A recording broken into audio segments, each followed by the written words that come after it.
Kali ini kita akan membahas mengenai hibah dari pemerintah atau government grant. Hibah dari pemerintah itu adalah bantuan yang diterima dari pemerintah dalam bentuk transfer sumber daya kepada perusahaan sebagai imbalan atas kepatuhan, ya kan, di masa lalu atau di masa depan dengan beberapa macam kondisi yang terkait dengan kegiatan operasi dari perusahaan. Jadi hibah dari pemerintah itu ada syaratnya. Mungkin dia sudah patuh pajak atau dia memenuhi syarat-syarat tertentu untuk membantu pemerintah dan sebagainya. Nah, IFRS itu meminta grant ini untuk diakui sebagai income.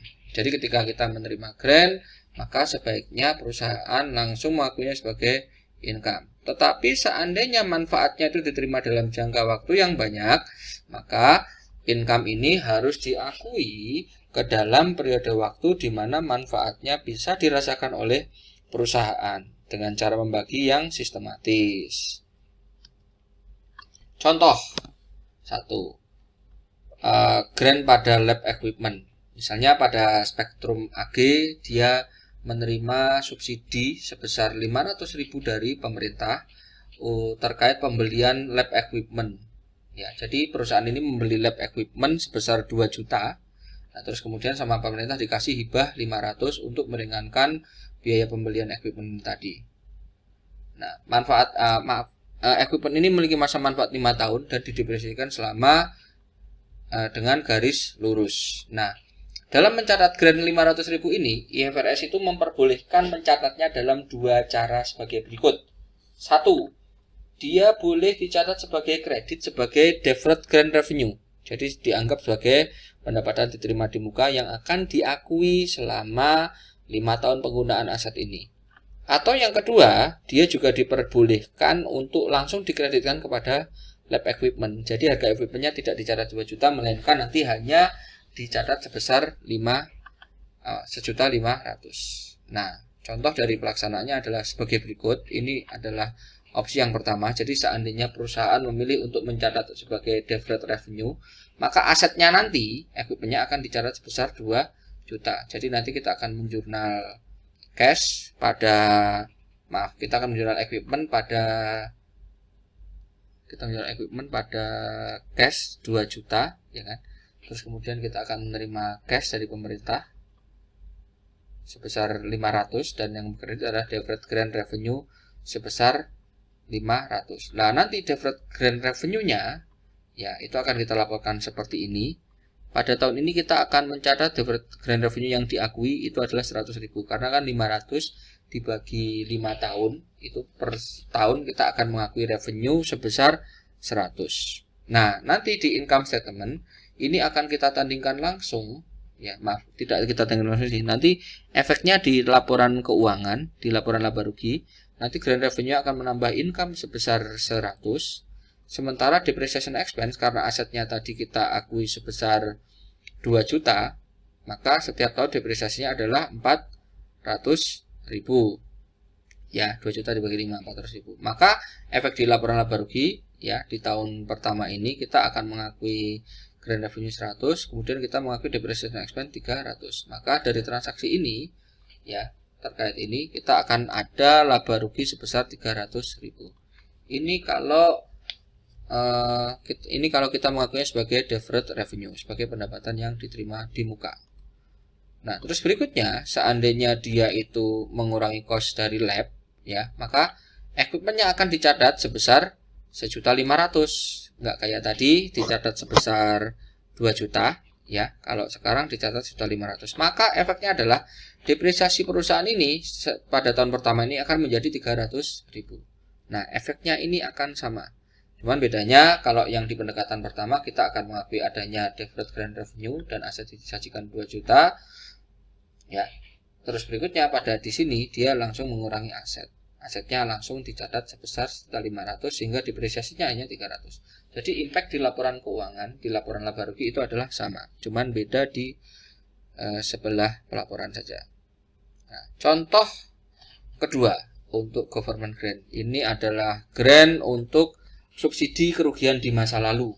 Nah, Flyaway Airlines itu dulu mengalami kerugian yang sangat substansial selama 5 tahun terakhir.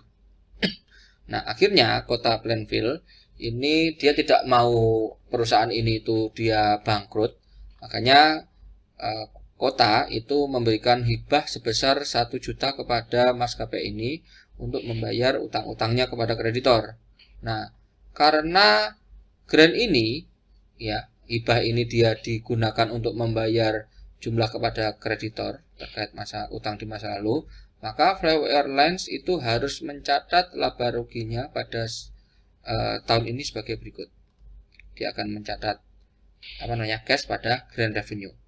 Ya, jadi tidak ditahan karena dia langsung menerima cash yang langsung dibayarkan kepada kreditor. Nah, tetapi seandainya pemerintah itu mensyaratkan bahwa dalam jangka waktu tertentu nanti ada syarat-syarat yang harus dipenuhi sama si Flyaway ini, maka ini tidak diakui sebagai laba pada tahun diterimanya, tetapi dia akan dianggap sebagai deferred grand revenue. Misalnya dalam 3 tahun dia harus untung terus misalnya gitu kan. Nah, maka ini akan diakui sebagai laba selama 3 tahun. Tetapi di soal ini dia tidak ada syarat dari pemerintah, maka ini langsung bisa diakui sebagai pendapatan pada tahun ini. Jadi langsung masuk ke grand revenue semua. Berikutnya contoh yang ketiga itu adalah hibah pemerintah di biaya pinjaman, di pinjaman. Misalnya